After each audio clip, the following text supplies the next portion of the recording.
मनोज सिन्हा जी का स्टेटमेंट है। उन्होंने कहा था कि डीडीसी के इलेक्शंस के बाद डेली वेजेस के मुद्दे के ऊपर बहुत बड़ा काम होगा। 3 वर्ष बीत गए। 3 वर्षों के बाद बताइए क्या किया है कि डेली वेजर 22 जून 2022 से काम शोर स्ट्राइक पर है। और जम्मू कश्मीर के प्रशासन की बात करें और जम्मू कश्मीर का प्रशासन जम्मू कश्मीर में आपातकाल घोषित करने की एक व्यवस्था कर रहा है और जम्मू कश्मीर के मजदूरों को, डेली वेजरों के शोषण को, जहां का जिस तरीके का कार्यक्रम डेली वेजरों के प्रति जम्मू कश्मीर के प्रशासन को देना था वो नहीं दे सका। आपने ये देखा होगा कि जम्मू कश्मीर में यूनियन टेरिटरी लगने के बाद तीसरे गवर्नर महोदय जहां पर आए हैं और एक विकास पुरुष जो कहते हैं कि कोई बड़े काम बताइए जिससे जम्मू कश्मीर का उत्थान हो। तो आपके चैनल पर कहना चाहते हैं कि जम्मू कश्मीर का अगर आप उत्थान चाहते हैं, जम्मू कश्मीर का भला चाहते हैं, जम्मू कश्मीर में शांति चाहते हैं, उसके लिए आपने एक डेली वेजर्स जो समस्या है, एक बहुत बड़ी गंभीर समस्या पूर्व की सरकार के द्वारा जड़ी गई थी और नई सरकार को लाने में जम्मू कश्मीर के लोगों का अहम योगदान रहा।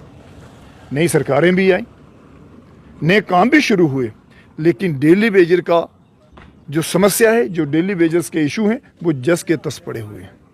इसी की कड़ी में मनोज सिन्हा साहब से 11 नवंबर 2020 में मनोज सिन्हा जी का स्टेटमेंट है। उन्होंने कहा था कि डीडीसी के इलेक्शंस के बाद डेली वेजर्स के मुद्दे के ऊपर बहुत बड़ा काम होगा।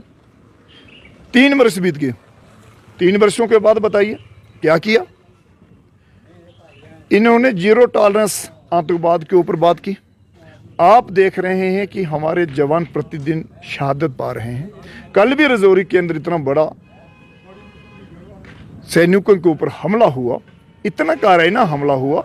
मैं कह रहा हूं कि जम्मू कश्मीर में विफल एडमिनिस्ट्रेशन बिठाई गई है। जम्मू कश्मीर में विफल एडमिनिस्ट्रेशन को बैठने का कोई अधिकार नहीं है। और मनोज सिन्हा की टीम हो, अरुण मेहता जी की टीम हो, वो ग्राउंड पहुंचने में नाकाम साबित हुई है। हम ये ग्राउंड जीरो से आपको आज टाली मोड़ के अंदर जो कार्यक्रम को लेकर आए हैं, जहाँ के हमारे डीडीसी जो लोग हैं, जहाँ के बीडीसीज हैं, जहाँ के सरपंचस हैं, जहाँ के निवासी गांव के जो लोग हैं, आज उनके साथ वार्तालाप करके हमारा एक बहुत बड़ा कार्यक्रम होगा। आपने देखा होगा कि 24 तारीख को पिछले सप्ताह में जब हमने पीएचई डिवीजन एक्शन को घेराबंदी की और डिवीजन को ताला जलने की नौबत आ गई थी। नौबत आने का सबसे प्रमुख कारण एक यही रहा है कि इन लोगों ने जल जीवन मिशन में सबसे बड़ा स्कैम किया। आज मोदी जी की सरकार के दौरान में बहुत बड़े बड़े प्रोजेक्ट लाए जा रहे हैं। उन प्रोजेक्टों को चलाएगा कौन? जल जीवन मिशन को आप लोग लगा रहे हैं। आपने बड़े बड़े प्लांट जहां पर शुरू किए हैं, लेकिन जो आदमी 2 वक्त की रोटी की मांग कर रहा है, वहां से आपको कुछ नहीं मिलेगा। मजदूरों से आपको कुछ मिलने वाला नहीं है, क्योंकि मजदूरों से आपको कमीशन नहीं मिलेगी। जितना बड़ा प्लांट लगाएंगे उतनी बड़ी कमीशन आप लेंगे। आपके अधिकारी ले रहे हैं और दोनों हाथों से ले रहे हैं। पहले सीधे हाथ से लेते थे, आज उल्टे हाथों से लिए जा रहे हैं। डिप्टी कमिश्नर रियासी को इसके बारे में जानकारी दी गई और डिप्टी कमिश्नर के नुमाइंदे हमारे तहसीलदार फर्स्ट क्लास मजिस्ट्रेट रियासी में सुरेश सिंह जी हमारे पास आए, पहुंचे, डिवीजन से ताला खोला, बोलते कि डिप्टी कमिश्नर साहिबा इसके ऊपर बहुत गंभीरता के साथ काम कर रही हैं। हम ये पूछना चाहते हैं कि 10 दिनों के उपरांत में जिन 15 लोगों को आपने डिवीजन से छुट्टी कर दी, ना कोई उनका आर्डर दिया आपने, किस तरीके से आप उन लोगों को निकाल रहे हैं। जिस आदमी ने 20 साल दिए, जिस आदमी ने 15 साल दिए, हम तो रेगुलर पास की मांग कर रहे हैं, तो आप घर वापसी की बात कर रहे हैं। घर वापसी खाली हाथों में जाने वाले नहीं है। आप 15 लोगों की बात कर रहे हैं। मेरा सवाल है कि भारतीय जनता पार्टी के पूर्व के मिनिस्टर जो रियासी जिला से आते थे और 2018 में जो 54 लोग पीएचई विभाग के अंदर लगाए, मैं कहना चाहता हूं कि जम्मू कश्मीर का प्रशासन था, जम्मू कश्मीर में बीजेपी और पीडीपी गठबंधन सरकार थी। उन्होंने कहा था कि मार्च 2015 के बाद हम किसी को नहीं लगाया। हमारे पास कोई डाटा नहीं है, हमने किसी को नहीं लगाया। मैं पूछना चाहता हूं कि जो 54 लोग आपने 2018 में लगाए हैं, वो किसकी रूपरेखा के लगाए हैं? चीफ इंजीनियर के द्वारा एक अध्यादेश जारी हुआ है। मैं नहीं कह रहा हूं, ये चीफ इंजीनियर ने बायोडाटा भेजा है। मैं सरकार, रियासी की सरकार से पूछ रहा हूं। ये हमारा सवाल है। आप लोग लोगों को लगा रहे हैं, हम लोग लोगों की समस्याओं को उजागर कर रहे हैं, तो आप लोग कहते हैं कि ये लोग हमारे खिलाफत कर रहे हैं। भारतीय जनता पार्टी के नालायक लोग जहां पर जो बिठाए गए हैं, उन्हें यही सूद नहीं है कि आखिर डेली वेजर जाए तो जाए कहां।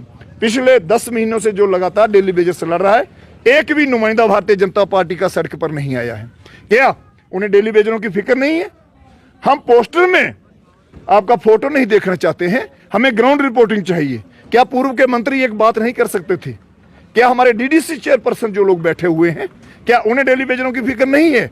डेली वेजर्स की अगर डेली वेजरों का बीड़ा उठाया है, आप जैसे मीडिया के बंधु हमारे साथ खड़े हैं और हमारा डेली वेजर साथी इस मुकाम को लेकर जा रहा है। क्या लगता है, लगातार प्रोटेस्ट आपकी तरफ से हो रही है, इतने जोरदार प्रोटेस्ट हो रहे हैं, उसके बाद भी कहीं ना कहीं इस मुद्दे का हल जो है वो होता हुआ नजर नहीं आ रहा?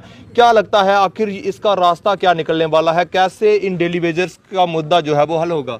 देखिए, डेली वेजर्स तो रेगुलर होंगे। इस नीति को लेकर हम दिन रात प्रयासरत हैं। हमारा नारा है कि अभी नहीं तो कभी नहीं, पॉलिसी नहीं तो घर वापसी नहीं। अगर नरेंद्र मोदी जी अगर देश के प्रधानमंत्री हैं, अगर नरेंद्र मोदी जी की अध्यक्षता में डेली वेजर पक्के नहीं हुए, तो मैं दावे के साथ कह सकता हूं डेली वेजर कभी उम्मीद नहीं कर सकते कि हम पक्के होंगे। इसी मंत्र को लेकर, इसी संकल्प को लेकर हम उतरे हैं। हाँ, जम्मू कश्मीर के एक जनता के वकील हैं, मैं उन जनाबों से पूछना चाहता हूं कि जनता के वकील कहां पर हैं? जनता की वकालत कर रहे हैं या जनता को निचोड़ रहे हैं? और जम्मू कश्मीर में भारतीय जनता पार्टी के जो जहां पर नुमाइंदे बैठे, रियासी में बैठे, जम्मू में बैठे, उन लोगों को अपनी फिक्र छोड़कर डेली वेजरों के लिए आगे आना ही होगा। अगर आज नहीं आएंगे वो कल आएंगे, अगर कल नहीं आए वो परसों आएंगे, वो आएंगे, लेकिन हो सकता है कि उस दिन उनके पास समय नहीं हो। क्या लगता है डेली वेजर जो है वो बिल्कुल यूनाइट हैं? क्योंकि ये भी देखने को मिलता है कि डेली वेजर भी जो है वो सभी धरने के ऊपर नहीं पहुंच रहे। कुछ डेली वेजर अभी भी काम कर रहे हैं रेगुलर। देखिए, आपने काम की बात करी है कि पिछले 7 महीनों से लगातार जम्मू रियासी के लोगों को, टाली मोड़ के लोगों को एक समय पानी मिला।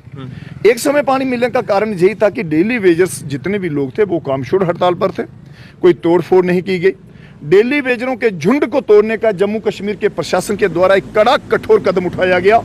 26 FIR मुझ पर लगाई गई, 26 FIR लगाई गई और हर स्टेशन के ऊपर 7 से 8 चोरियां करवाई गई। इसमें सबसे बड़ा हाथ डीडीओ रियासी की टीम का रहा। साथ में वो जाकर चोरियां करवाते थे और पुलिस के साथ मिलकर डेली वेजरों का शोषण करवाते थे। हमें जबरदस्ती उठाकर पुलिस स्टेशन में बिठाया जाता था।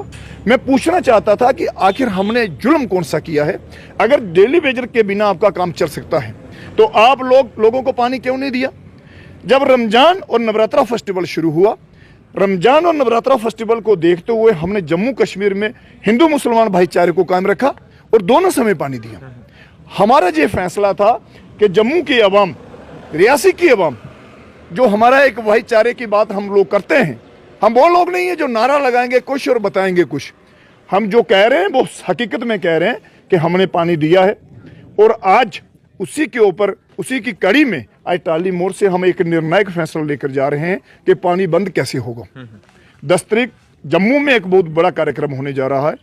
हो सकता है कि रियासी सूबा में पानी ना आए, ये भी हो सकता है, क्योंकि जहां का प्रशासन निकम्मा प्रशासन है, जहां के अधिकारी लुटेरे बैठे हैं और लूट कर डेली वेजरों को लूटा, डेली वेजरों का वेजेस खा गए। हमारे लोग जो काम के दौरान मर गए। बड़ी अजीब बात बता रहा हूं मैं आपको, शायद आप इसके ऊपर कभी बैठकर इसके ऊपर आप एक विचार करेंगे कि देवेंद्र सिंह ने क्या कहा था।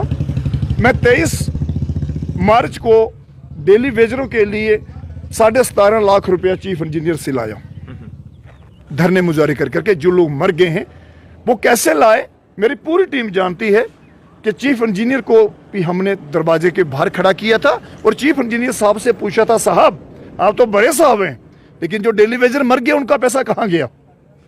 अगर आप मरे हुए लोगों को पैसा दे सकते हैं तो जिंदे लोग जो हैं उनको मरने की इंतजारी कर रही है सरकार कि डेली वेजर सब मर जाएं, जब मरेंगे तब पैसे देंगे। ये कौन सा कानून है? कौन सी किताब में लिखा है? और जिन निकम्मे अधिकारियों को जहां पर वो पैसा दिया, जिसका 1,90,000 आया था उसको 1,70,000 दिया, जिसका 1,080 आया था उसको 1,60,000 दिया। मैं पूछना चाहता हूं जो कमीशन खोरी इस डिवीजन के अंदर बिठाए हैं वो कमीशन खोरी कब खत्म होगी? इसी के प्रयास में हम लड़ रहे हैं। अगर एक भी पैसे के साथ किसी ने गड़बड़ी की है, कोई पाइपें बेच रहा है, कोई स्क्रैप बेच रहा है, कोई मोटरें बेच रहा है। अगर वो पैसा हम सरकारी खजाने में जमा करवा रहे हैं, डेली वेजरों को नहीं दिया जा रहा है, सरकार के खाते में नहीं जा रहा है, नलों की व्यवस्था अच्छे तरीके से नहीं की गई है, लोगों को व्यवस्था अच्छे तरीके से नहीं दी जा रही, तो मैं आज ये पूछना चाहता हूं कि जल शक्ति मिशन को लाने का क्या जरूरत है। इसी के संदर्भ में हम कह रहे हैं कि हमारी लड़ाई हमारा डेली वेजर साथी बंटने की कोशिश में नहीं है। डेली वेजर कल भी इकट्ठे थे, डेली वेजर आज भी इकट्ठे हैं।